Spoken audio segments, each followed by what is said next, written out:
Magandang linggo ng tanghali mga kababuhay para sa ating MRJW News Break. Ako po si Stephen Serastro Perez. Nagsimula na po ang bentahan ng ticket para sa Hong Kong leg ng Simula at Wakas World Tour ng SB19. Opisyal na abiso ng social media platforms ng Mahalima, pasado alas 12 ngayong tanghali na umarangkada ang ticket selling sa pamamagitan ng www.ticketflap.com. Sa pagmamatsyag ng ating news team, libo-libo na ang inaabot ng mismong waiting queue para sa mga Hong Kong 18 na nagnanais na makapanood. Setyembre 14 ngayong taon, ang Hong Kong leg ng Simula at Wakas World Tour ng P-Pop King na gaganapin sa McPherson Stadium, Hong Kong.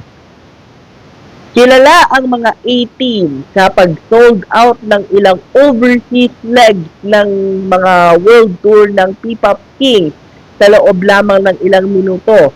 At kung sakasakali na magkaroon ng kumpirmasyon na naubos na sa isang iglap ang naturang mga ticket, ay amin po iyang ihahatid sa inyo.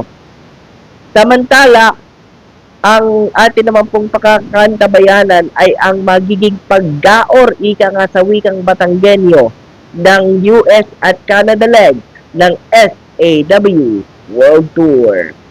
Para sa iba pang mga balita at impormasyon, bisitahin lamang po ang aming social media platform, facebook.com/Mabuhay Radio Japan Worldwide, aming YouTube channel, Mabuhay Radio Japan Worldwide, amin pong Twitter or X account at MRJW News, at TikTok naman at Japan Mabuhay Radio. Tunghayan din po ang amin pong mga iba pang mga mahalagang detalye sa pamamagitan ng aming official website www.mabuhayradiojapanworldwide.com. Para sa Mabuhay Radio News na walang takot walang pinapaboran, ito ang Senbat sa Patrol number 2, Stephen Serastro Perez.